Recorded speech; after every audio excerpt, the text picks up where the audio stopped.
भारत माता की, भारत माता की जय। बाबा केदार, जय बद्री विशाल, गंगा मैया की, यमुना मैया की, गोलजू महाराज की, पूर्णागिरी मैया की, आदि कैलाश धाम की। उत्तराखंड दिवस भारत अंतर्राष्ट्रीय मेले के अवसर पर आज हम सब के बीच में, जिनका हम सबको आज यहाँ पर सानिध्य प्राप्त हो रहा है, हमारे राज्य के पूर्व मुख्यमंत्री आदरणीय विजय बहुगुणा जी, हमारे जिनको अभी आप सब लोगों ने सुना, भारतीय जनता पार्टी के बहुत वरिष्ठ नेता, राष्ट्रीय कोषाध्यक्ष और राज्यसभा के सांसद आदरणीय नरेश बंसल जी, टिहरी लोकसभा की अनेकों बार जिन्होंने उस लोकसभा का प्रतिनिधित्व किया है, वहाँ की लोकप्रिय सांसद आदरणीय माला राज्य लक्ष्मी शाह जी, वीरेंद्र दत्त सेमवाल जी, मेरे साथ उत्तराखंड सरकार में श्री विनय शंकर पांडे जी, ITPO के पूरे इंचार्ज यहाँ के प्रभारी श्री नीरज खैरवाल जी, श्री युगल किशोर पंत जी, सचिव संस्कृति, डॉक्टर सौरभ गहरवार जी, MD सिटकुल, और प्रोफेसर गोविंद सिंह जी, हमारे मीडिया कमेटी के चेयरमैन, और आए हुए सभी हमारे सभी अतिथिगण, सभी उपस्थित भाइयों एवं बहनों, सभी मेरे नौजवान साथियों, प्यारे बच्चों, मीडिया के हमारे सभी मित्रों का मैं आज के इस अवसर पर सभी हमारे प्रवासी उत्तराखंडी भाई बहनों का मैं आज के इस अवसर पर उत्तराखंड के मुख्य सेवक के रूप में आप सभी का हृदय से स्वागत करता हूं, आप सबका अभिनंदन करता हूं और उत्तराखंड राज्य स्थापना के इस रजत जयंती वर्ष पर 25 वर्ष पूरे होने पर आप सभी को बधाई देता हूं, आप सबको शुभकामनाएं देता हूं। और आज इस विशेष अवसर पर एक भारत श्रेष्ठ भारत की थीम पर आयोजित इस अंतर्राष्ट्रीय व्यापार मेले में आप सभी के बीच उपस्थित होकर मुझे बहुत ही हर्ष की अनुभूति हो रही है। और जब भी मैं अपने उत्तराखंडी प्रवासी भाई बहनों के बीच में होता हूँ या किसी समारोह में होता हूँ, किसी भी कार्यक्रम में होता हूँ, तो सभी का प्रेम, सभी का अपनापन देखकर मुझे ऐसा लगता है कि मैं हमेशा अपने परिवार के बीच में ही हूँ। हमारे उत्तराखंडी भाई बहन अपने राज्य से चाहे कितनी दूर रहें, लेकिन वो अपनी आस्था, संस्कृति, खान पान और अपनत्व की भावना को सदैव जीवंत रखते हैं, सदैव उसको आगे बढ़ाने का काम करते हैं। बहुत सारे उत्तराखंडी भाई बहन जो देश के दूसरे राज्यों में रहते हैं, उनकी दहलीज पर आज भी ऐपण की कलाकृति देखने को मिल जाती है, जो उत्तराखंड की पहचान है। मैं आज इस कार्यक्रम में आने से ठीक पहले आज तीर्थराज पुष्कर अजमेर में राजस्थान में था। वहाँ के पर्वतीय समाज द्वारा निर्मित उत्तराखंड धर्मशाला आश्रम का आज वहाँ पर उसके द्वितीय भवन का आज लोकार्पण किया गया।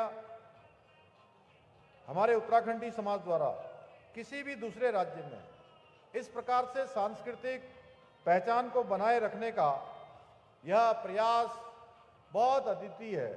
उसकी जितनी सराहना की जाए वो कम है। मैं आप सबको भी बहुत बधाई देता हूं कि यहाँ भी हमारी बहनें, हमारे भाई, हमारे बच्चे जिस प्रकार से हमारी परंपरागत परिधानों को आगे बढ़ा रहे हैं, हमारी ऐपण संस्कृति को, हमारी कला को, अनेक प्रकार के। और जो ये टोपी मैंने पहन रखी है, हमारे प्रधानमंत्री जी ने भी इस टोपी को 26 जनवरी 2022 को उन्होंने पहना था। उसके बाद ये टोपी भी आज पूरी दुनिया के अंदर जो है प्रचलित हो गई है। पूरी दुनिया के अंदर आज इस टोपी को लोग धारण कर रहे हैं। हमारे उत्तराखंडी भाई बहन जहाँ भी मुझे मिलते हैं, वो अपनी इस विशेष परंपरा और पोशाक में मिलते हैं। भाइयों बहनों, ये मेला हमारी संस्कृति, हमारे हस्तशिल्प और समृद्ध विरासत को वैश्विक मंच पर प्रतिष्ठित करने का विशेष अवसर है। और वहीं इस मेले में आयोजित होने वाली सांस्कृतिक संध्या के माध्यम से भी हमारी संस्कृति और हमारी लोक कलाएं, उत्तराखंडी परंपराओं की एक जीवंत झलक यहाँ हमको देखने को मिलती है। मैं इस सांस्कृतिक संध्या को यादगार बनाने वाली सभी कलाकारों की टीमों को, सभी आयोजकों को मैं बहुत बधाई देता हूँ। सांस्कृतिक दलों का भी अपनी ओर से, हृदय से उनका भी यहाँ अपनी प्रस्तुति देने के लिए बहुत अभिनंदन करता हूँ। साथ ही में उत्तराखंड के सभी उद्यमियों का, विशेषकर छोटे छोटे उत्पाद बनाने वाले, आज हमारी मिठाइयाँ, चाहे वो बाल मिठाई हो, चाहे हमारी आज संस्कृति हो, या आज हिलांस या हाउस ऑफ हिमालय आज हमारा ब्रांड हो, या अनेक प्रकार के हमारे आज मिलेट्स के द्वारा बनाए जाने वाले व्यंजन हो, मिलेट्स हो, जिस प्रकार से, या अभी मैं यहाँ आने से पहले जैसे ही हम नीचे उतर रहे थे तो लोहे के बर्तन बनाने वाले जो हमारे शिल्पकार भाई हैं, वो हमारी कला और हमारी संस्कृति को आज पूरी दुनिया के अंदर ले जाने का काम कर रहे हैं। और ये मेला उनको एक विशेष मंच अपनी कलाओं का प्रदर्शन करने का मिलता है। और हमारे प्रधानमंत्री जी ने भी अभी रजत जयंती वर्ष पर देहरादून में उन्होंने राज्यवासियों को संबोधित करते हुए वन डिस्ट्रिक्ट और वन फेस्टिवल के रूप में विकसित करने का आह्वान किया है। मेरा मानना है इस पहल के माध्यम से हमारे राज्य के विभिन्न क्षेत्रों में आयोजित होने वाले मेलों को न केवल राष्ट्रीय बल्कि अंतर्राष्ट्रीय स्तर पर भी नई पहचान मिलेगी और इनके माध्यम से हमारे स्थानीय उत्पादों को, हस्तशिल्प को, लोक कला को, पर्यटन को और संस्कृति को भी एक नई स्फूर्ति प्राप्त होगी। भाइयों बहनों, आदरणीय प्रधानमंत्री जी के मार्गदर्शन में उत्तराखंड सरकार राज्य को हर क्षेत्र में अग्रणी बनाने के लिए आप सबके आशीर्वाद से, आपके सहयोग से निरंतर काम कर रही है। आज स्वास्थ्य का क्षेत्र हो, सड़क का क्षेत्र हो, परिवहन का क्षेत्र हो, पेयजल हो, हवाई कनेक्टिविटी हो, खेल हो, अभी आप सब लोगों ने देखा राष्ट्रीय खेलों का आयोजन राज्य के अंदर बहुत सफलतापूर्वक संपन्न हुए और देवभूमि खेल भूमि की ओर बढ़ने की ओर अग्रसर हो गई। हमारे खिलाड़ियों ने इस पूरे राष्ट्रीय खेलों की प्रतियोगिता में 103 पदक जीतकर एक इतिहास बनाने का भी काम किया। वहीं हम अनेक माध्यमों से local for vocal, make in India, startup India जैसी पहलों के माध्यम से विकसित भारत एवं विकसित उत्तराखंड बनाने के स्वप्न को साकार करने की दिशा में हम तेजी से काम कर रहे हैं। उत्तराखंड विश्व की आध्यात्मिक राजधानी बने, उसके लिए हम निरंतर कार्य कर रहे हैं। हम जहां केदारखंड और मानसखंड दोनों ही क्षेत्रों में हमारे मंदिर है, हमारे धार्मिक स्थल है, उनका सौंदर्यीकरण भी कर रहे हैं, नवनिर्माण भी कर रहे हैं, पुनर्निर्माण भी कर रहे हैं। वहीं हरिपुर कला कालसी में यमुना तीर्थ स्थल के पुनरुद्धार करने के साथ ही हरिद्वार, ऋषिकेश, गंगा कॉरिडोर और शारदा कॉरिडोर की निर्माण की दिशा में भी हम तेजी से काम कर रहे हैं। यही नहीं, आज Delhi Dehradun elevated road, Rishikesh Karnaprayag rail परियोजना, भारतमाला पर्वतमाला परियोजना, अमृत योजना, ऑल वेदर रोड और उड़ान योजना जैसी महत्वाकांक्षी योजनाओं के माध्यम से प्रदेश के बुनियादी ढांचे को नया आयाम प्रदान किया जा रहा है। भाइयों बहनों, हमारी सरकार प्रदेश के अंदर औद्योगिक विकास को प्रोत्साहित करने के लिए भी निरंतर कार्य कर रही है। हमने राज्य में निवेश को बढ़ावा देने के लिए 2023 में आदरणीय प्रधानमंत्री जी के मार्गदर्शन में इन्वेस्टर ग्लोबल समिट का आयोजन किया था और ये हम सभी के लिए अत्यंत हर्ष का विषय है। इस समिट के अंतर्गत प्राप्त हुए 3,56,000 करोड़ के निवेशों पर जो समझौते हुए थे, उसमें से 1 लाख करोड़ के निवेशों को जो प्रस्ताव थे उनको धरातल पर उतारने पर हमें सफलता प्राप्त हुई है। यानी कि 1 लाख की ग्राउंडिंग अभी तक हो गई है। राज्य में पहले कोई मैन्युफैक्चरिंग यूनिट लगाने के लिए विभिन्न प्रकार की स्वीकृतियों को अनेक विभागों से लेना पड़ता था, जिसमें बहुत टाइम लग जाया करता था। इस समस्या के समाधान के लिए हमने जहां एक और उद्योगों के लाइसेंसिंग प्रोसेस को आसान करते हुए सिंगल विंडो सिस्टम की व्यवस्था में सुधार किया है, जिससे हमारे उद्यमियों को अब अलग अलग विभागों से स्वीकृति लेने के लिए न भटकना पड़े, उनको अपना समय खराब न करना पड़े। वहीं हमने नई औद्योगिक नीति, नई लॉजिस्टिक नीति, नई स्टार्टअप नीति, नई एमएसएमई नीति, नई टूरिज्म नीति, ऐसे फिल्म नीति सहित 30 से भी अधिक नीतियों को लाकर उद्योगों को बेहतर माहौल बनाने का अवसर भी प्रदान किया है। इसके साथ ही हमारी सरकार स्थानीय अर्थव्यवस्था और पर्यटन को बढ़ावा देने के लिए भी कई महत्वपूर्ण परियोजनाओं पर काम कर रही है। एक जनपद दो उत्पाद योजना के माध्यम से हम स्थानीय आजीविका के अवसरों को बढ़ा रहे हैं।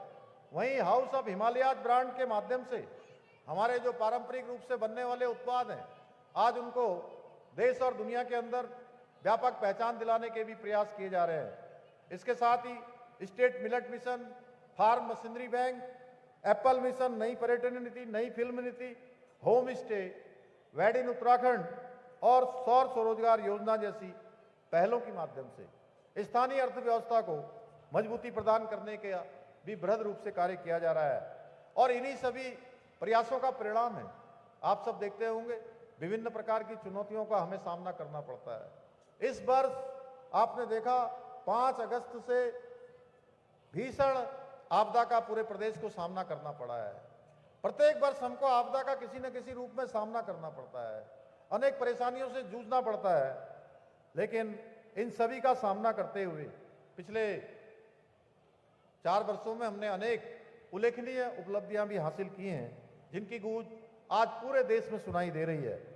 ये हम सभी के लिए बहुत गर्व का विषय है कि नीति आयोग भारत सरकार द्वारा 23-24 के इंडेक्स में सतत विकास के लक्ष्यों को प्राप्त करने में देवभूमि उत्तराखंड को पूरे देश में उस इंडेक्स में पहला स्थान प्राप्त हुआ है। इसके साथ ही ईज ऑफ डूइंग बिजनेस में उत्तराखंड को अचीवर्स तथा स्टार्टअप्स रैंकिंग में लीडर्स की श्रेणी प्राप्त हुई है। इसके साथ ही हमने बेरोजगारी दर में 4.4% की कमी लाकर राष्ट्रीय औसत को भी पीछे छोड़ने का काम किया है। भाइयों बहनों, हमारी सरकार राज्य के समग्र विकास के साथ साथ अपने सांस्कृतिक मूल्यों और डेमोग्राफी को सुरक्षित रखने के लिए भी पूरी तरह से प्रतिबद्ध होकर काम कर रही है।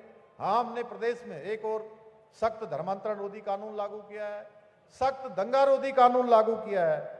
वहीं लैंड जिहाद, लव जिहाद और थूक जिहाद जैसी घृणित मानसिकताओं के खिलाफ भी कठोर कार्रवाई सुनिश्चित की है।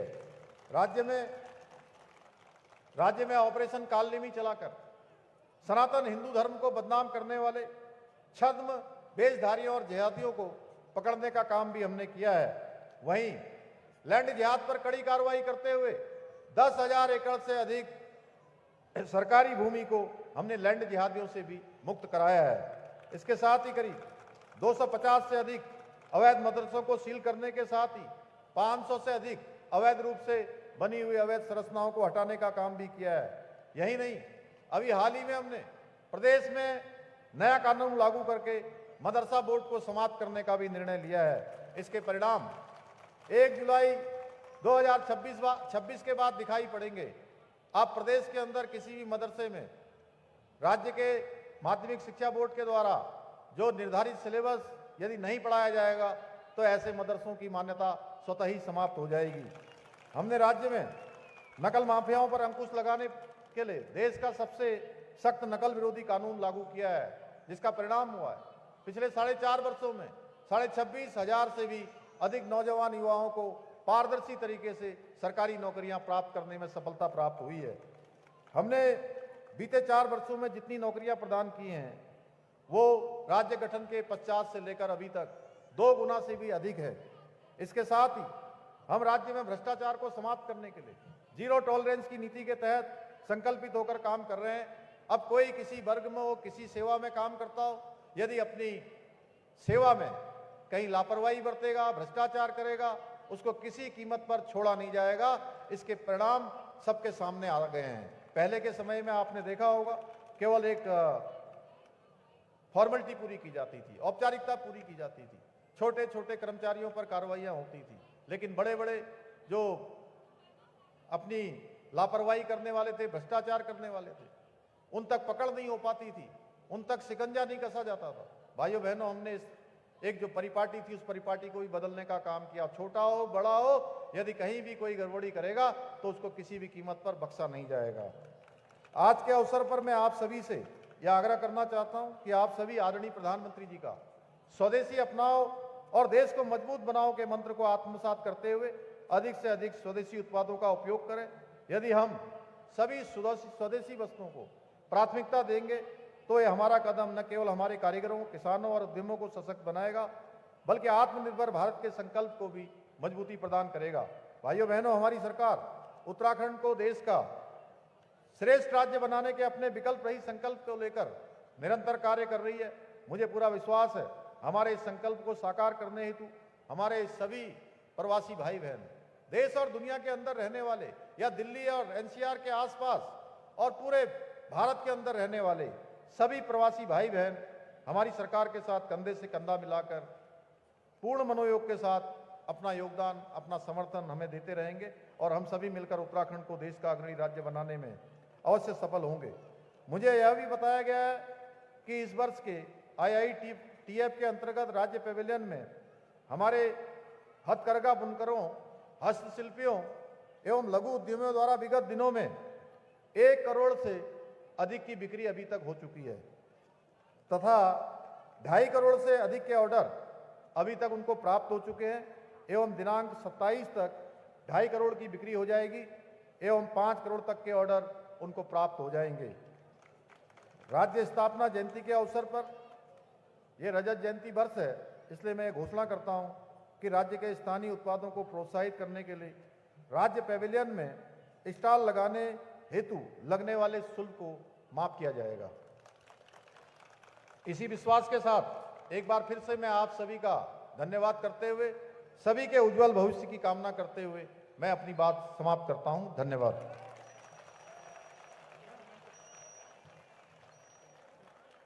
धन्यवाद माननीय और सचिव उद्योग श्री विनय शंकर पांडे जी के नेतृत्व